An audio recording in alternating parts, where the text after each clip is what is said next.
नमस्कार, बहुत स्वागत आप सभी का। दोपहर के 1 बजने वाले हैं, वक्त है मारो राजस्थान का। आप सबके साथ मैं हूं प्रियंका राय। बुलेटिन की शुरुआत करेंगे बड़ी खबर के साथ। अजमेर से बड़ी खबर है, पेपर लीक के आरोपी आरपीएससी मुख्यालय लाए जाएंगे। ये बड़ी सूचना निकलकर सामने आ रही है। रामू राम राय का पुत्र देवेश, पुत्री शोभा से कड़ी पूछताछ की जानी है। एसओजी के अधिकारी बाबूलाल कटारा से भी पूछताछ करेंगे। आरपीएससी मुख्यालय के बाहर भारी पुलिस बल की तैनाती की गई है।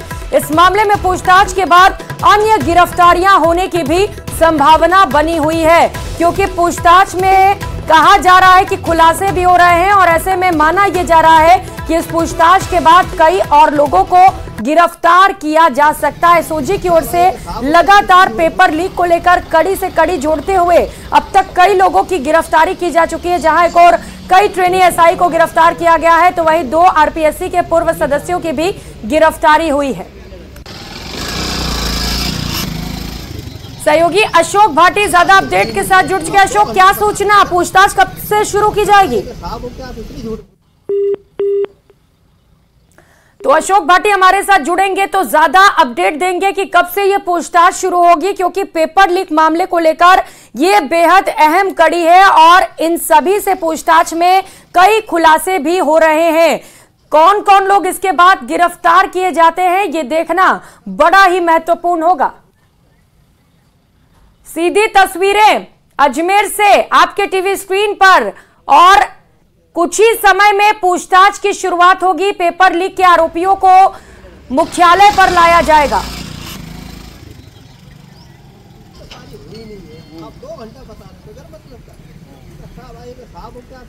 अशोक भाटी हमारे साथ जुड़ चुके हैं। अशोक, क्या अपडेट मिल पा रहा है, कितने देर में पूछताछ शुरू की जाएगी?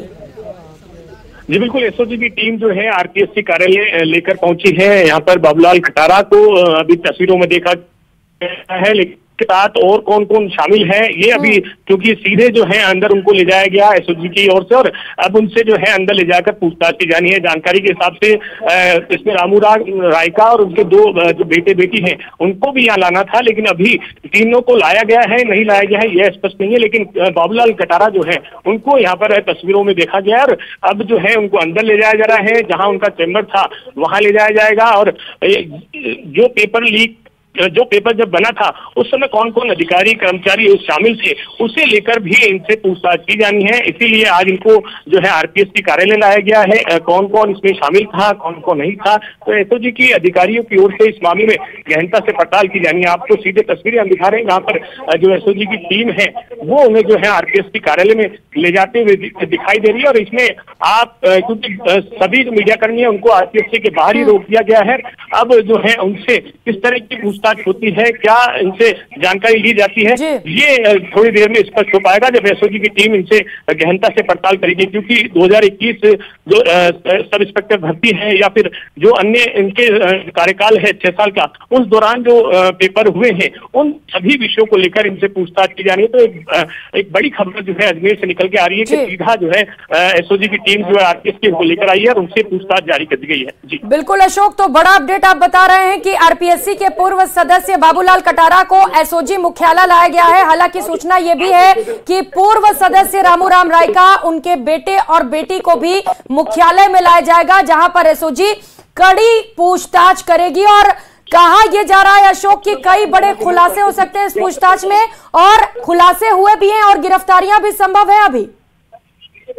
जी बिल्कुल, इसमें अब आगे जो किस तरह की गिरफ्तारियां हुई हैं, क्योंकि इस पूछताछ के बाद स्पष्ट हो पाएगा। 9 दिन की रिमांड पर इन सभी को लिया गया है। अलग अलग जो है जो टीमें हैं वो एसओजी की टीमें हैं उनसे पूछताछ में कर रही है। एक टीम जो है बाबूलाल कटारा को आरपीएससी कार्यालय लेकर पहुंची है, उनके चैम्बर जो पहले था उसमें, और जो कर्मचारी थे उनसे भी व्यक्तिगत उनसे पूछताछ होगी। कौन कौन इसमें शामिल था, पेपर किसने बनाया था, कहाँ से पेपर लाए थे, और ये पेपर जो है उन्होंने रामू राय को कब दिया था, और कौन कौन उसमें शामिल थे। तो इन सभी विषयों को लेकर जो है पूछताछ की जानी है आरपीएससी से, क्योंकि ये जुड़ा पूरा मामला है। तो आरपीएससी के कर्मचारियों में भी इसे लेकर जो है टेंशन बढ़ गई है, क्योंकि लगातार जो है नए नए खुलासे जो है एसओजी की ओर से किए जा रहे हैं, जो गिरफ्तारियां हैं वो की जा रही है। तो ऐसे में कर्मचारियों को भी टेंशन है कि यहाँ पे कौन शामिल था कौन नहीं था, तो उसे लेकर भी पुलिस का जाब्ता यहाँ पर तैनात किया गया है, कोई अंदर जाए नहीं, कोई अंदर से बाहर आए नहीं।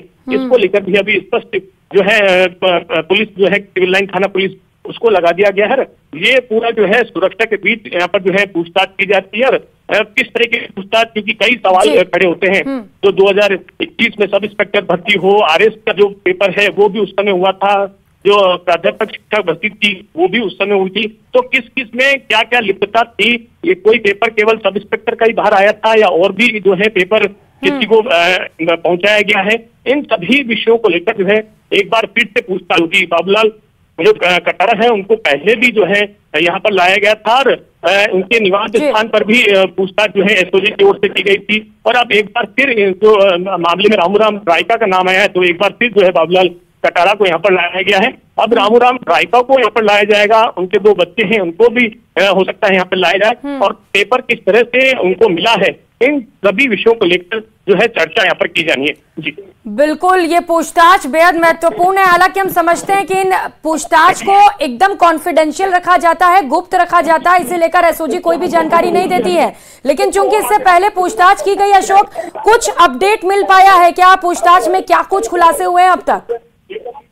जी बिल्कुल, जब क्योंकि 9 दिन का जो रिमांड है उसमें क्या सामने आया है ये अभी तक एसओजी ने स्पष्ट नहीं किया है। लेकिन रामूराम रायका है उसने जो पेपर है वो बाबूलाल कटारा से लिया था सब इंस्पेक्टर का, अपने 2 बच्चों के लिए। ये जरूर उन्होंने बताया है। इस मामले में और कौन कौन जो है इस मामले में शामिल थे और किसी को ये पेपर दिया गया नहीं दिया गया, केवल रामूराम रायका को दिया है उनके बच्चों के लिए या उन्होंने और किसी को दिया है, तो ये तार किससे किससे और मिलते हैं। क्योंकि जब रामूराम रायका यहाँ पर थे और उसी समय बाबूलाल कटारा भी सदस्य थे, तो जो कर्मचारी इनके साथ जुड़े हुए थे, जो अधिकारी इनके साथ जुड़े हुए थे, वो कौन कौन थे, और जो पेपर जो है उस समय उनके सामने दिया गया था या उनके पीछे से दिया गया था, और भी कोई पेपर उनके सामने दिया गया था। तो इन सभी विषयों को लेकर गहनता से पड़ताल यहाँ पर की जानी है और उसके बाद ही स्पष्ट होगा। 9 दिन की जब रिमांड पूरी हो जाती है, दोनों से पूछताछ पूरा कंफर्म हो जाती है कि भाई पूरा की ये वाली स्थिति है, तब ही जो है जो एसओजी अपनी पूरी कार्रवाई को लेकर खुलासा कर पाएगी। जी बिल्कुल, अब तक की जांच में बड़े पैमाने पर अनियमितता पाई गई है, भ्रष्टाचार पाया गया है, गड़बड़ी पाई गई है, और ऐसे में पूछताछ जो होने वाली है आज वो सबसे ज्यादा महत्वपूर्ण है, क्योंकि एसओजी के मुख्यालय पर अधिकारी गहनता से पूछताछ करेंगे। जैसा देखिए आपको बाहर लेके आया जा रहा है। हाँ दिखाइए। अब रामूराम रायका को जो है बाहर यहाँ पर लाया जा रहा है, किस तरफ उनको ले जाया जा रहा है ये, क्योंकि बहुत बड़ा परिसर में कहाँ उनको जो दूसरे रास्ते पर ले जा रहे हैं या उनके निवास स्थान पर ले जाया जाएगा, ये अभी स्पष्ट नहीं है। पुलिस के भारी जाब्ते के बीच जो है उनको आप देखेंगे पूरे परिसर में जो है ले जाया जा रहा है। कहाँ पार्किंग की तरफ सब जा रहे हैं, क्योंकि गाड़ियों में बैठेंगे। अब यहाँ से कहाँ निकलते हैं ये देखने वाली बात होगी, और अब हो सकता है कि इनको घर ले जाया जा सकता है या फिर अन्य स्थान पर भी जो है इनको ले जाया जा सकता है। तो स्थिति क्या है अभी थोड़ी देर में पता चल पाएगा। जी बिल्कुल, तो एक्सक्लूसिव तस्वीरें भी दिखा रहा है न्यूज़ 18 राजस्थान पर एसओजी मुख्यालय से, जहां पर पेपर लीक के आरोपियों से पूछताछ की जी बताइए। गाड़ियां जो है अंदर चली गई थी, यहाँ पर व्यवस्था की गई है कि जो भी अंदर जाएगा वो पर्ची कटा करके अंदर जाएगा। तो वापस जो है उनको पीछे वाले रास्ते पर जो है लोक सेवा आयोग के जहाँ पर पर्ची कटती है, क्योंकि सभी व्यक्तियों का यहाँ पर जो है रजिस्ट्रेशन होता है, उसके बाद ही अंदर जाने की व्यवस्था है। तो ऐसे में उनको वापस जो है रजिस्ट्रेशन कक्ष में लाया गया है और उनकी जो पर्ची यहाँ पर बनाई जा रही है। जो यहाँ पे एसओजी की ओर से आए हैं और बाबूलाल कटारे के साथ कौन आए हैं कौन नहीं आए, तो उनका सबका नाम है वो जो है उसमें दर्ज किया जा रहा है, रजिस्ट्रेशन उनका कराया जा रहा है। उसके बाद जो है उनको वापस अंदर ले जाया जाएगा। कहाँ जो है उनसे पूछताछ होनी है और कौन कौन इस पूछताछ में शामिल होंगे, आरपीएससी की जो सेक्रेटरी हैं या और जो अधिकारी हैं वो भी इसमें हो सकता है शामिल हो, तो इसे लेकर भी अभी जानकारी जुटाई जा रही है। जी हाँ, तस्वीरें भी हम वहां से दिखा रहे हैं अशोक लगातार कि किस तरीके से एसओजी मुख्यालय पर चाक चौबंद सुरक्षा के खास इंतजाम किए गए। जैसा कि अशोक बता रहे हैं कि कई सारे प्रोसीजर्स हैं वहां पर, जिससे कि बाहरी लोग अंदर एंट्री ना पा सके, क्योंकि बेहद गुप्त रखा जा रहा है इस पूछताछ को। कोई अपडेट इसे लेकर मिल पा रहा है अशोक कि कब तक रामूराम रायका बेटे बेटी को वहां पर पेश किया जा सकता है पूछताछ के लिए, या अभी इसे लेकर संशय है? जी बिल्कुल, अभी इसे लेकर संशय है, क्योंकि 9 दिन की रिमांड ली गई है। रामूराम रायका जो है उनसे इस पूरे प्रकरण को लेकर पूछताछ अलग से चल रही है। और इनका जो मामला है वो 2021 में और उससे पहला क्या जो प्रकरण है उसे लेकर भी पूछताछ चल रही है। तो दोनों से ही अलग अलग पूछताछ के बाद यह जो है जानकारियां जुटाना मुश्किल होगा, क्योंकि जो एसओजी है इस मामले में कोई भी जो बयान है वो अभी तक नहीं दे पा रही है। जब तक स्पष्ट नहीं होता तब तक किसी तरह की जानकारी है वो नहीं दी जा रही। तो ऐसे में अब आज जब बाबूलाल कटारा को एक बार फिर जब यहाँ लाया गया तो उनका रजिस्ट्रेशन उनका कराया जा रहा है। रजिस्ट्रेशन के बाद जो उनका चैम्बर है और जो कर्मचारी उनके जुड़े हुए थे, जो पूरी चेन थी जहां से पेपर बना था, कहां से बना था और कौन कौन इसमें शामिल थे, इन विषयों को लेकर जो है उनसे पूछताछ की जानी है। अलग अलग कई सवाल जो है एसओजी के जहन में है, उन सवालों को लेकर कर्मचारियों के साथ स्पष्ट सामने बैठाकर बातचीत होनी है, क्योंकि जो उनके अंडर में जो कर्मचारी अधिकारी आते थे वो जो है इसमें कहीं ना कहीं लिप्त है या नहीं है, पेपर आउट करने में उनकी भी कोई भूमिका है या नहीं है, इन सभी सवालों को लेकर भी जानकारी जो है एसओजी की ओर से जुटाई जाएगी, जिससे कि अगला कदम जो है वो उठाया जा सकता है, कौन इसमें शामिल है उसकी जानकारी मिल सकती है। तो इन सभी विषयों को लेकर भी चर्चा की जा रही है। जी बिल्कुल अशोक, और कौन कौन लोग इस पेपर लीक में शामिल रहे इसे लेकर भी जानकारी जुटा रही है। साथ ही साथ एसओजी के लिए ये बड़ा चैलेंज है, जिन लोगों को गिरफ्तार किया गया है उन्हें गिल्टी प्रूफ करना, क्योंकि रामू राम रायका ने साफ तौर पर कह दिया है कि अब उनका कोई हाथ नहीं है इसमें। अब ऐसे में सबूत भी जुटाने हैं एसओजी को। नहीं दिख रहे हैं क्या? यहाँ पे दिख रहे हैं। अशोक सवाल दोहराएंगे। अशोक, एसओजी को सबूत भी जुटाने हैं इन आरोपियों के खिलाफ जिन्हें गिरफ्तार किया गया है, तो इस पूछताछ में यह भी अहम होगा एसओजी के लिए कि उनके खिलाफ भी सबूत इकट्ठा कर सकें। जी बिल्कुल, कई बार ऐसा होता है कि सबूत और गवाहों के अभाव में जो है मुख्य आरोपी है वो बच निकलता है। तो एसओजी को ये साक्ष्य जुटाने होंगे, कौन से दस्तावेज कहां से लिए हैं, साक्ष्य और गवाह वहां पर जो है मजबूत होने चाहिए, जिसके आधार पर आरोपियों को सजा मिले। तो एसओजी ऐसा ठोस काम करना चाहती है, ऐसा ठोस जो दस्तावेज है वो जो है संकलित करना चाहती है और जो गवाह है वो ठोस मजबूत करना चाहती है, जिससे कि इस मामले में जो कार्रवाई है वो ठोस हो सके। तो ऐसे में जो आरपीएससी के कर्मचारी हैं, अधिकारी हैं, वो जो है उनके सामने पूछताछ होगी। जो बयान जो बाबूलाल कटारा ने दिए हैं अलग अलग भर्तियों को लेकर, अब उसमें कितनी सत्यता है वो कर्मचारी अधिकारी ही स्पष्ट कर पाएंगे। जब उन्होंने अपना बयान दिया होगा कि मेरे सामने ये थे, मेरे अधिकारी ये थे या मेरे अध्यक्ष जो है उस समय ये थे और सदस्य जो है ये थे, तो जो जो बयान उन्होंने दिए हैं उन बयानों को यहाँ पर जो है मिलान किया जाएगा अपने कर्मचारियों से, जो उनके अधीनस्थ अधिकारी थे उनसे, क्योंकि उनके समक्ष ही ये सब पूरी बातचीत हुई होगी। तो ऐसे में आज का जो आरपीएससी जब इनको लाया गया तो एक महत्वपूर्ण जो है कदम मतलब महत्वपूर्ण जो निर्णय है वो आगे आ सकता है। एसओजी के पास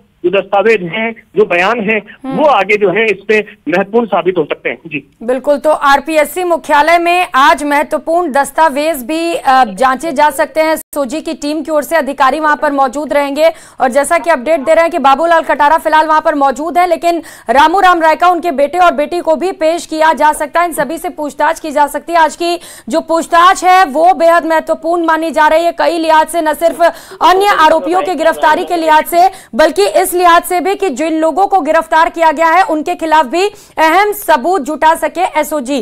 और ये जो लगातार खुलासे हो रहे हैं अशोक, ये कई बड़े सवाल खड़े करते हैं, क्योंकि वो एजेंसी जिसके ऊपर यह जिम्मेदारी थी कि निष्पक्षता से इस पेपर को कराया जाए, उसके ही मेंबर संलिप्त पाए गए हैं। ऐसे में लगातार ये मांग उठ रही है कि इस पेपर को रद्द किया जाए, और अब और खुलासे होंगे तो मांग और भी ज्यादा तूल पकड़ेगी। अब आरपीएससी एक संवैधानिक संस्था है जिस पर कई युवाओं को नौकरी देने और उनका भविष्य बनाने की जिम्मेदारी होती है।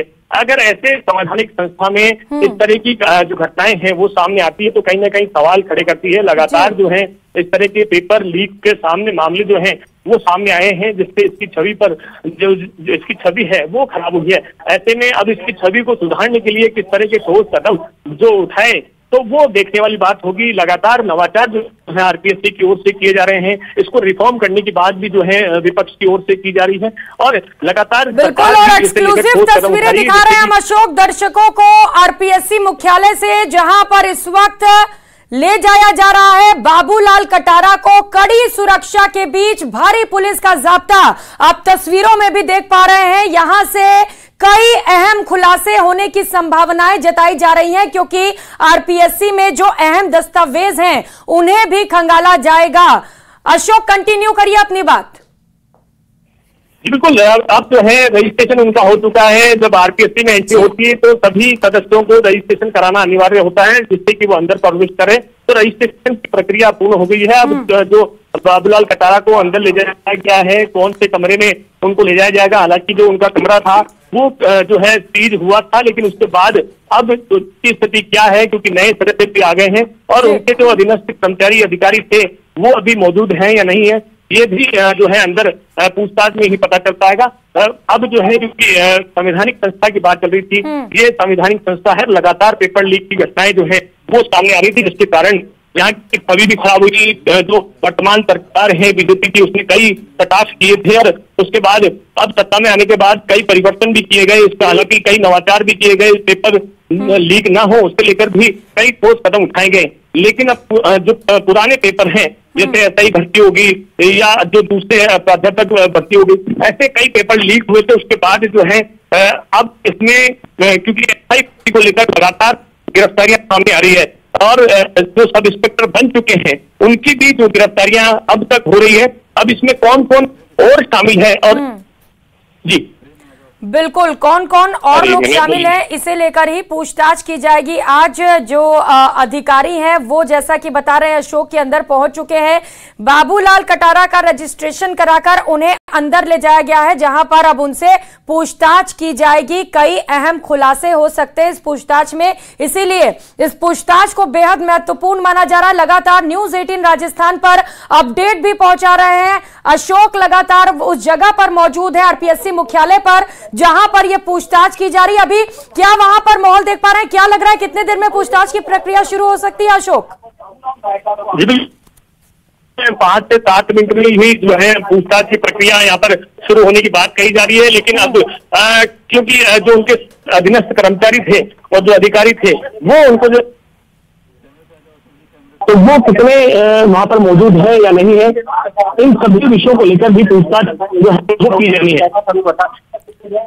बिल्कुल, तो ये वो आरोपी हैं जिन्होंने युवाओं के भविष्य के साथ खिलवाड़ किया है और ऐसे में एसओजी एक लंबी फहरिस्त लेकर सवालों की बैठी हुई है। इन सवालों को पूछा जाना है अब बाबूलाल कटारा से। कुछ ही समय में जैसा कि अशोक वहां से जुड़े हुए हैं और अपडेट दे रहे हैं कि 5 से 7 मिनट में ही पूछताछ की प्रक्रिया शुरू कर दी जाएगी। अशोक, कई गंभीर सवाल खड़े होते हैं जब आरपीएससी के पूर्व सदस्य ही आरोपी बताए जाते हैं और ऐसे में सवाल ये भी कि क्या और भी पेपर लीक हुए हैं एसआई भर्ती 2021 को छोड़कर?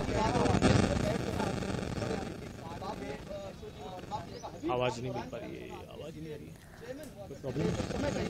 है। तो अपडेट लगातार अशोक से लेते रहेंगे। अशोक, आवाज पहुंच पा रही है मेरी आप तक? जी बिल्कुल आवाज पहुंची। ये गंभीर सवाल है कि क्या एसआई भर्ती 2021 को छोड़कर भी और पेपर लीक हुए हैं और जो युवा हैं, जो अभ्यर्थी रहे, वो खुद को ठगा सा महसूस कर रहे हैं इन खुलासों के बाद।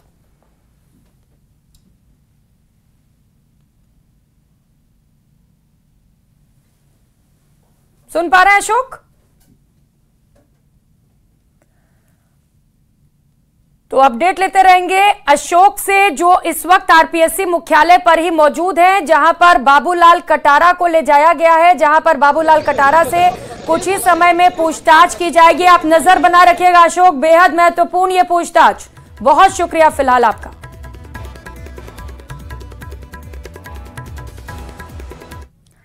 जयपुर से मिल रही बड़ी खबर का रुख कर लेते हैं। नाहरगढ़ की पहाड़ी पर राहुल की तलाश तेज कर दी गई है। घटना स्थल पर न्यूज 18 राजस्थान की टीम भी पहुंच चुकी है। जिस रास्ते से पहाड़ी पर राहुल और आशीष चढ़े थे वहां पर न्यूज 18 की टीम पहुंची हुई है। तलहटी में चिड़ी चुग्गा बालाजी मंदिर दोनों पहुंचे थे, वहां पर भी टीम पहुंची, वहां पर भी जांच पड़ताल की गई। मंदिर में चिड़ियों का चुग्गा डालकर पहाड़ी पर ये दोनों चढ़े और उसके बाद से ही ये दोनों लापता हो गए। हालांकि आशीष का पता चल चुका है, आशीष के शव को बरामद कर लिया गया है, लेकिन राहुल पराशर आखिर पहाड़ी से कहां चला गया, क्या हुआ राहुल पराशर के साथ, आशीष की मौत कैसे हुई, ये कई बड़े और अहम सवाल है। जयपुर के नाहरगढ़ पहाड़ी से ये तस्वीर आपको दिखा रहे हैं। दूसरी तस्वीर में घर वाले जो बेहद परेशान हैं। अभी उम्मीद है कि शायद राहुल की जान बची हो, राहुल वापस आ जाए। सहयोगी विष्णु हमारे साथ जुट के। विष्णु, उस जगह पर आप मौजूद हैं जहां से गायब हो गए राहुल और आशीष। आशीष की मौत कैसे हुई, यह भी बड़ा सवाल है। क्या अपडेट मिल पा रहा है वहां से? देखिए प्रियंका, आज 9 दिन का वक्त हो गया है जबकि आशीष की मौत को हुए और राहुल को लापता हुए। और न्यूज 18 राजस्थान ने अपने सलाहकारों को निभाते हुए दर्शकों को भी हर जगह वो जगह नजर आई दिखाई जहां पर राहुल और आशीष, एक जगह आशीष की लाश मिलती, हमने वो जगह भी दिखाई। कैसे उसकी किन परिस्थितियों में उसकी मौत हुई वो हमने दिखाया। वहीं पर राहुल और आशीष ने कहां पर लास्ट बार अपने परिजनों को फोन किया, होम गार्ड को फोन किया, वो जगह हमने दिखाई। जहां से वो पुलिस ने सर्च ऑपरेशन चलाया वो हमने दिखाया। और आज न्यूज 18 राजस्थान की टीम उस मंदिर पर पहुंची, चिड़ी चुग्गा बालाजी के मंदिर पर, जहां पर राहुल और आशीष रविवार के सुबह सबसे पहले अपने घर से रवाना होने के बाद में इस मंदिर में पहुंचे थे। और इसी मंदिर में जो पहाड़ी की तलहटी में ये मंदिर बसा हुआ है, सामने की तरफ मैं दिखा रहा हूँ, चिड़ी चुग्गा बालाजी का मंदिर। इसी मंदिर में सबसे पहले आशीष और राहुल ने चिड़ियों को दाना डाला। उसके बाद में वो यहाँ से जो दिखा रहा हूँ मेरे पीछे की तरफ तो ये मंदिर है, और मेरे जो राइट साइड में नहीं मैं दिखा रहा हूँ कि इसी जो मेरे दाहिनी तरफ ये एक ये मंदिर जो चढ़ रहा है, रास्ता चढ़ रहा है सामने की तरफ मैं दिखा रहा हूँ। सामने की तरफ जो रास्ता चढ़ रहा है, इसी रास्ते से होकर के राहुल और आशीष मंदिर पहाड़ी पे जाने के लिए चढ़े थे। हमारे साथ मौजूद है इस मंदिर के बालाजी के महंत पंडित जी। उस दिन क्या नजर आया था, उस दिन क्या हुआ था? सुबह सुबह राहुल और आशीष क्या करते हुए नजर आए थे आप? चुग्गे में गए थे, वो दाना डाला था बालाजी के दर्शन, लेकिन मैं आरती कर रहा था तो उनकी शक्ल नहीं देखा। अक्सर पहले भी आते थे यहाँ पर? हाँ, पहले कभी नहीं आए। पहले कभी नहीं आए, वो पहली दफे आए हैं। अच्छा। हाँ, क्या कर रहे थे रविवार सुबह को? हाँ, रविवार सुबह को चुका डाला है और दर्शन करके गए। हम आरती में बालाजी की तरफ मुंह था हमारा। ठीक है। हाँ, तो इसी रास्ते से गए थे वो लोग? हाँ, इसी रास्ते से गए हैं। देखिए प्रियंका, ये वो रास्ता है जहाँ से सामने, यानी ठीक सामने की तरफ जो रास्ता चढ़ता हुआ, ये वो पहाड़ी का रास्ता है। और सामने की तरफ पहाड़ी, यानी न्यूज 18 राजस्थान की टीम उस पहाड़ी के टॉप पर भी पहुंची थी जहां पर आशीष की लाश मिलती। हमने दिखाया था हमारे दर्शकों को कि इस जगह पर आशीष की लाश मिली है, यानी अगले रोज सुबह करीब 24 घंटे के बाद। और जो मैं दिखा रहा हूं मेरे पीछे की तरफ, ये देखिए एक बार फिर से, नाहरगढ़ पहाड़ी पर ये जो किले की बुर्ज है, इस जगह से पूरी तरीके से नजर आती है। यहाँ टीले मिट्टी के बने हुए हैं, लोग भी यहाँ पर आते हैं। और देखिए ये बुर्ज चारों तरफ नाहरगढ़ पहाड़ी की नजर आ रही है। कुछ लोग भी यहाँ पर, स्थानीय लोग मौजूद हैं। सर, आप यहाँ मंदिर में आते रहे हैं, उस दिन क्या सर्च करने के लिए आए थे आप भी राहुल को? हम तो यहाँ दर्शन करने के लिए आए थे। पहले हर संडे के लिए आते हैं दर्शन करने और चुग्गा डालने के लिए आते हैं। उसके बाद यहाँ पता चला, भीड़ भाड़ हो रही थी कि भाई कुछ लोग, 2 लोग यहाँ से लापता हो गए और वो ऊपर कहीं पहाड़ियों में चले गए, मिल नहीं रहे। फिर हमने भी काफी तलाश किया, हम लोग भी जाकर के आए। स्थानीय लोग लगे थे सर्च में? जी हाँ, बहुत। तो न्यूज 18 की टीम उस जगह पर मौजूद है जहां से राहुल लापता हो गया, जहां पर आशीष की मौत हो गई। बड़ा सवाल, रहस्य यही है कि आखिर राहुल कहां है और इन दोनों के साथ क्या हुआ है। बहुत शुक्रिया आपका विष्णु, तमाम जानकारियों के लिए। डीग जिले से मिल रही बड़ी खबर का रुख करेंगे जहां पर कामा में डॉक्टर भीमराव अंबेडकर की मूर्ति को खंडित करने के मामले को लेकर लोगों में खासा आक्रोश नजर आ रहा है। गुस्साए लोगों ने कोसी चौराहे पर जाम लगा दिया। पुलिस के खिलाफ जमकर नारेबाजी की जा रही है। तस्वीरें हंगामे के दौरान की आपके टीवी स्क्रीन पर देख पा रहे हैं, जहां पर हंगामे को देखते हुए पुलिस फोर्स की तैनाती की गई है। कुछ दिन पहले भी मूर्ति तोड़ी गई थी। बार बार इस तरीके की घटनाओं को आखिर कौन अंजाम दे रहा है, यह बड़ा सवाल है और उचित कार्रवाई की मांग की जा रही लोगों की ओर से। रात के 2 बजे युवक ने मूर्ति को खंडित किया, जिसका सीसीटीवी फुटेज भी सामने आ चुका है। सीसीटीवी में मूर्ति तोड़ने की घटना कैद हुई है। हालांकि चेहरे को ढक रखा है जिस भी बदमाश ने इस काम को किया है, और इसके बाद वो वहां से फरार हो जाता है। लेकिन इस पूरे घटनाक्रम को लेकर लोगों में भारी आक्रोश है। जैसा कि तस्वीरों में आप देख पा रहे हैं, लोगों की ओर से आगजनी की गई और भारी हंगामा करते हुए प्रदर्शन किया गया। और फिलहाल यह वक्त तो चला एक छोटे से ब्रेक का। आप देखते रहिए प्रदेश का नंबर 1 न्यूज चैनल। नमस्कार।